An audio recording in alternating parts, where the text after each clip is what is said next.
que va a sostener conversaciones sobre temas nucleares con Estados Unidos en Omán este viernes.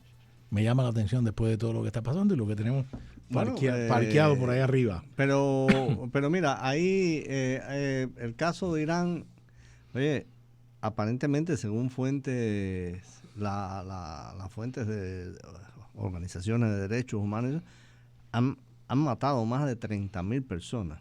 Sí, señor. Han matado más de 30,000 personas. Entonces, ¿qué va a negociar Estados Unidos con esa gente? ¿Que desmantelen el programa nuclear nada más? Claro. Esa es la parte donde la política pragmática atenta contra la política de principios. Y yo soy de los que cree que a la larga una política que no es de principios puede terminar no siendo práctica. Pero bueno, mira, Cuba, México, como viste, dijo que se ofrecía para hacer sede de conversaciones entre Estados Unidos y Cuba, pero que bueno, que nadie le ha dicho nada, pero que México siempre... Bueno, eso es característico. La baba esa mexicana. Y Pemex entonces dijo que desde el 2023 ellos le venden petróleo a Cuba y que los cubanos pagan, que son muy formales pagando. Tiró ahí esa. Y bueno, ya lo mencionó Nápoles, la petición de amnistía. Sí, se presentaron en la Asamblea Nacional familiares de presos políticos y entregaron la solicitud de amnistía. Curioso, citando la propia ley de la Constitución castrista ante la Asamblea Nacional. Vamos a ver, tú y yo sabemos cuál va a ser la respuesta del régimen. Pero bueno, lo otro es que vi también, no sé si fue en 14 y medio, creo que fue en Martín Noticias, 15 días sin agua, 15 días seguidos, la mayoría de los barrios en La Habana, no estamos hablando en el interior del país, sumado a los cortes de energía eléctrica, sumado a la carestía de alimentos, sumado a la situación epidemiológica, sumado. Entonces, ¿de qué plan de contingencia está hablando Fernández de Cosío, que vive en Nuevo Vedado? ¿No? Sí, o donde viva. Mira. Y que vivió parte de su infancia en Canadá, estuvo en Londres, después fue como embajador en Canadá. Es decir, ha vivido casi la mitad de su vida. Su único episodio así revolucionario, digámoslo así, y vivió en Nueva York también, ahora te voy a hacer una anécdota, fue que estuvo en Angola. Cuidado, igual que estuvo Alejandro Castro, el tuerto Espín, donde se quedó tuerto en un accidente. Entonces, ¿de qué están hablando estos tipos de plan de contingencia más para apretar al pueblo de Cuba en lugar de decir, mira, ¿saben qué? Perdimos el juego. Sí, vamos a sentarnos con los americanos y a ver del lobo un pelo. ¿Qué saco yo? ¿Para dónde nos vamos? ¿O cómo es el proceso? Oye, Desi Rodríguez y Diosdado Cabello, que son dos mafiosos, con los colmillos que le dan vuelta para adelante así como los mamús. Se sentaron hasta con el jefe de la CIA. Al parecer, cosa que no ha confirmado el Departamento de Estado, debo decir, entregaron a Alex Saab hoy, capturado en Venezuela. El Departamento de Estado aún no lo ha confirmado. La información que yo tengo es, como decía aquella respuesta famosa de los años 70 de la CIA, de Global Response, que es, ni lo niego ni lo confirmo, es decir, nada. Entonces, ¿de qué está hablando el señor Fernández de Cosío? Que además, dicho sea de paso, también vivió en Nueva York y era un oficial de la inteligencia cubana. Bueno, claro, toda esa gente son oficiales de la inteligencia. Pero esa diplomacia defendiendo el carácter socialista de la revolución y aquí hasta el último. Bueno, es que para ellos tiene todo. Pero una cosa es la realidad. Es el negocio de la familia. Para eso, el negocio de la familia. Oye, ¿sabes qué? Vamos a sentarnos a negociar. Sí, ni para ti ni para mí. Yo perdí el juego. Pero me llevo las carretas de reino, me llevo 4 vacas, el leñador es mío. Eso no es lo que está pasando. De nuevo van ellos, no el exilio. Déjame decirte. No el exilio, ni Estados Unidos, ni el gobierno de Estados Unidos.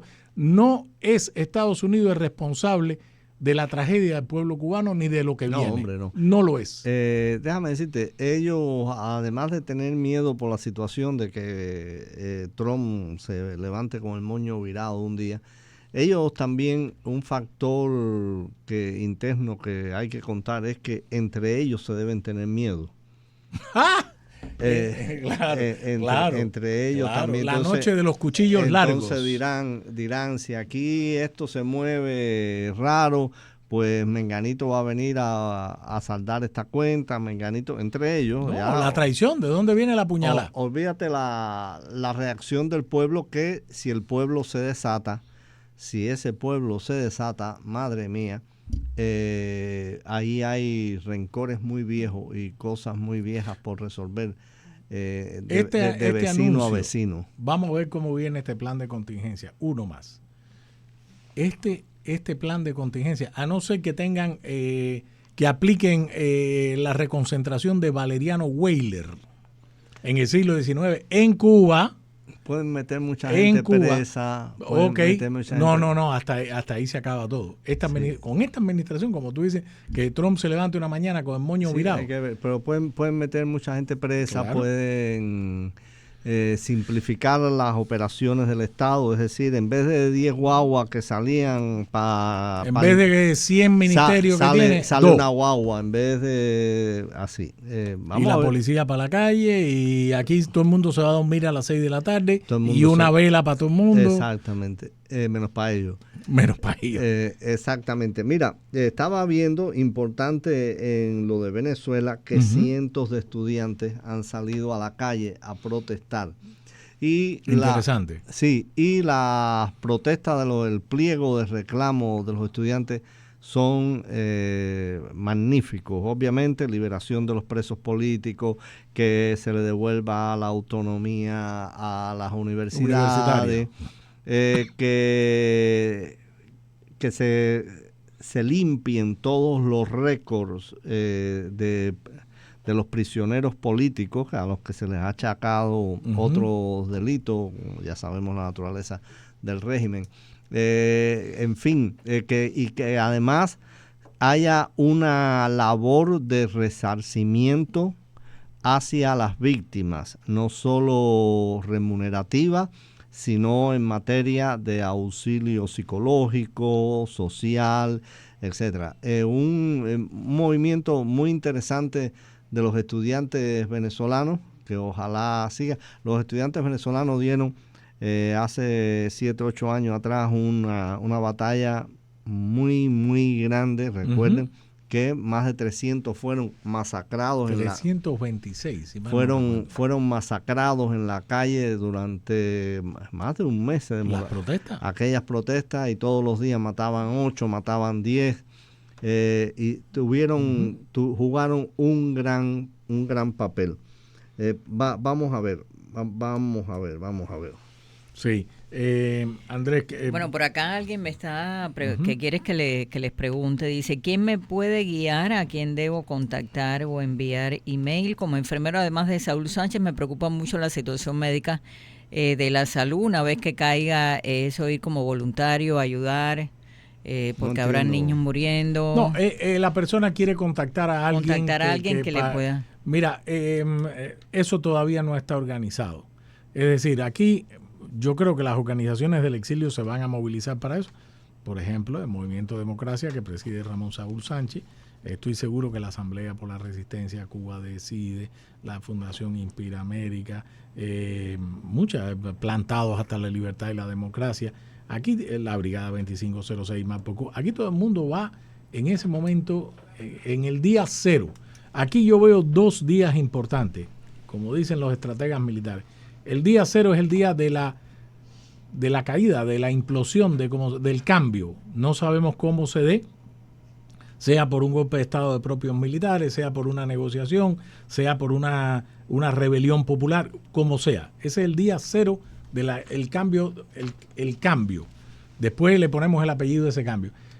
Pero quizás tan importante como ese día, Andrés, y qué bueno que esa persona escribió preocupada por sus compatriotas en Cuba, el día más importante va a ser el día 1, que es el día, a mi modesto punto de ver, es el día en el que hay 2 aspectos clave en ese proceso. Uno, la asistencia humanitaria. Esa persona está escribiendo por esa razón. La asistencia humanitaria comprende tratar de menguar la crítica situación energética, Claro. Agua, comida, medicina, la asistencia humanitaria, lo que es, quién la va a dotar, quién la va a llevar, cómo va a ser, cómo se va a organizar. Esa es la tarea primaria. Y la segunda tarea que va pegada a esa es el orden público. Es decir, que se garantice que no haya, como hemos visto en algunos países, desgraciadamente, los robos, los pases de cuentas masivos. Enfrentamientos civiles. Enfrentamientos civiles, etcétera. El orden público. Esas son las dos, antes de entrar a meterse en el tema de la transición, que va a ser compleja, ¿ok?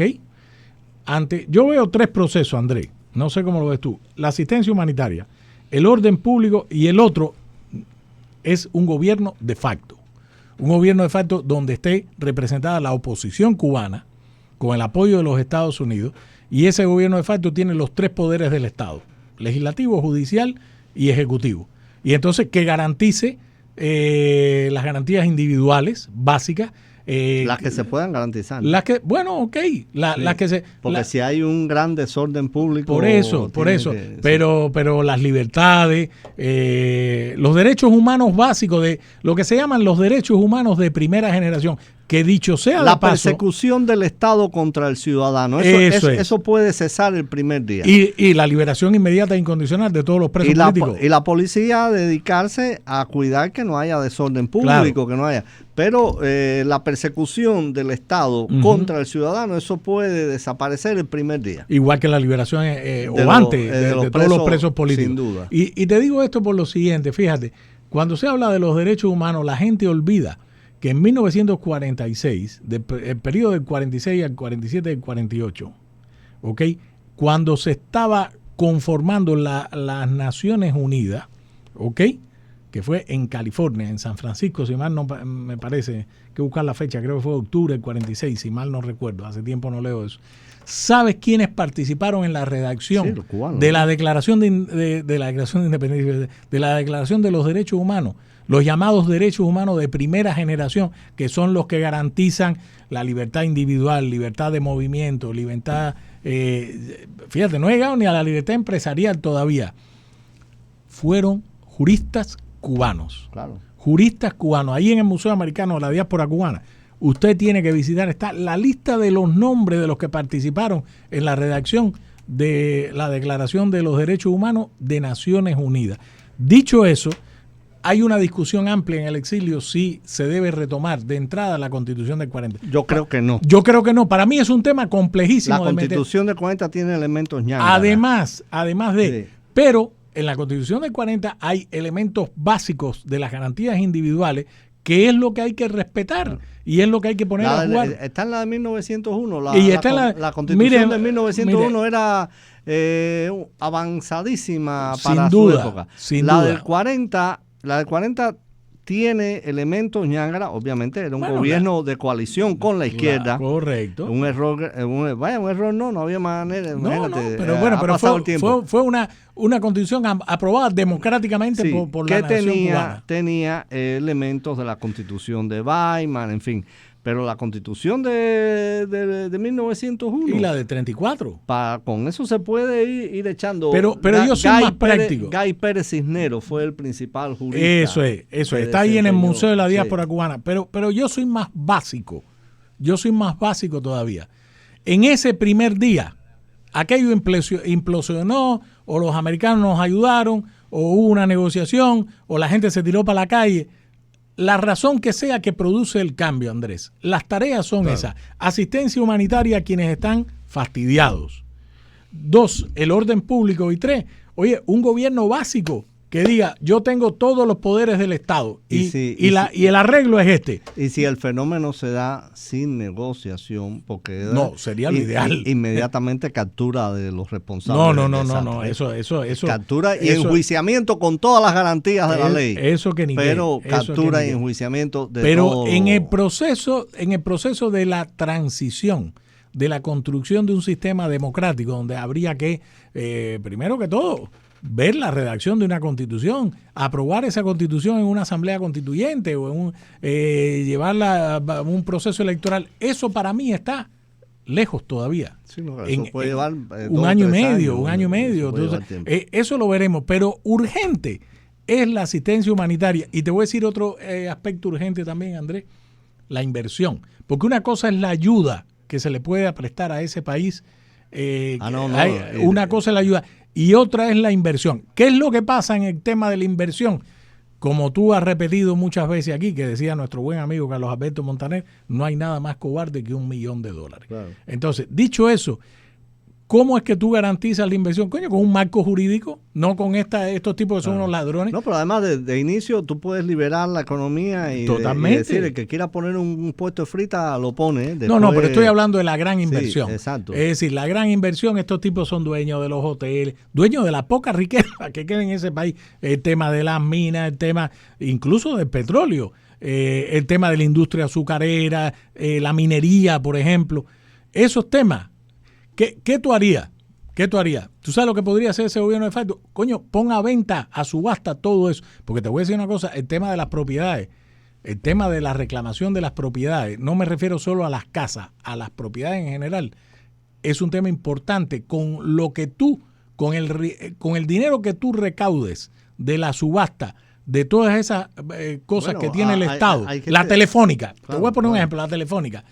Ese dinero va para inversión para apoyar el cambio en Cuba y para indemnizar a quien haya sido estafado, robado por el régimen. Pero más que todo, el proceso de inversión en Cuba, y para eso tú tienes que crear, aunque sea un mínimo marco jurídico que le garantice o proteja a los inversionistas lo que están poniendo en Cuba, eso va a ser clave para la reconstrucción del país.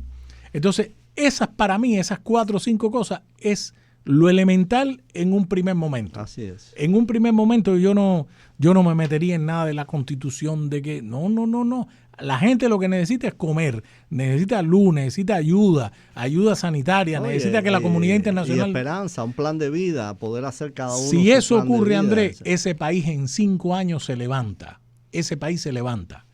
Entre 5 y 10 años ese país es capaz de levantarse porque el cubano es trabajador y el cubano tiene a la comunidad. ¿Tú sabes cuál es la principal fuente de reserva de los cubanos? El exilio cubano en Miami. No. El exilio es la economía Como ha cubana. dicho ese muchacho, esa persona que escribió, oye, yo quiero ayudar. Sin nada. Sin Miami no hay país. Sin Miami no va a haber reconstrucción. Y también se unió Leo, el bombero, que dice, mi patria cuenta conmigo como paramédico. Buenísimo. Para ayudar a mi... antes que nos regañe, ¿tenemos que ir a una pausa o no? No, ya no. Perfecto. Entonces, pero tienen 5 minuticos. Ya, qué bien. Entonces, el tema de fondo ahora, las tareas son acabar de ayudar a tumbar aquello de una vez y para siempre. Esa es la primera. Esa es la primera tarea. Después vemos. Esa es la primera. Después vemos. Lo primero que hay que salir es, tú extirpas el cáncer, das cuchilla y sacas el tumor. Si después el paciente se recupera rápido o se recupera en 15 días más, o si le da fiebre o no le da fiebre, incluso a riesgo de que se muera, tú tienes que sacar el tumor, porque el tumor es seguridad de que se va a morir.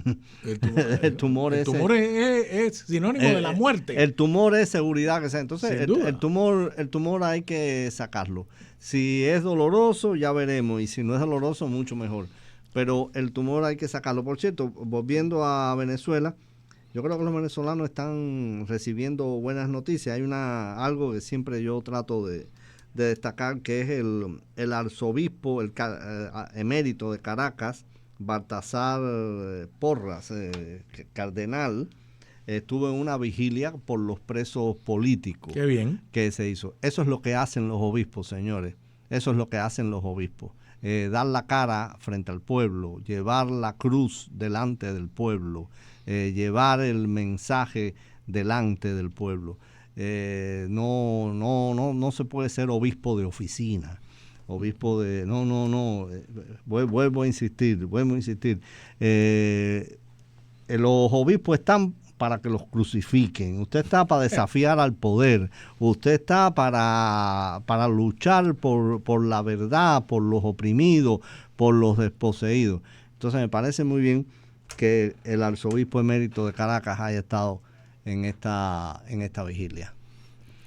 Venezuela se está moviendo. ¿Qué te parece? Venezuela se está moviendo. No tenemos todavía la confirmación de lo de Alex Saab, porque según el Departamento de Estado... Dicen que hay rumores. No lo puede... Sí, pero Caracol... A mí me extraña que Caracol Colombia, Caracol Noticias, que es una empresa grande de información, y además este personaje no es cualquier personaje, es un empresario colombiano de larga data, estuvo preso aquí, Biden se lo mandó para atrás a Maduro, es el hombre que sabe todos los secretos. La señora Delcy Rodríguez lo había mantenido hasta el otro día en su cargo de ministro, lo destituyó. Cuando yo vi que lo destituía, yo dije, hasta aquí los días estaban contados para este hombre. Ya. Ahora, a mí me parece que esta información o versión que ha dado Caracol Noticias no se puede haber ido con la de trapo, como decimos en buen cubano. Una organización informativa como Caracol. Sí, son serios, ellos son serios. No se puede haber ido como la de trapo, porque el tipo puede estar detenido en Venezuela y el hecho es que la gran pregunta aquí es si lo van a traer a Estados Unidos, donde debería estar. Claro. Donde debería estar.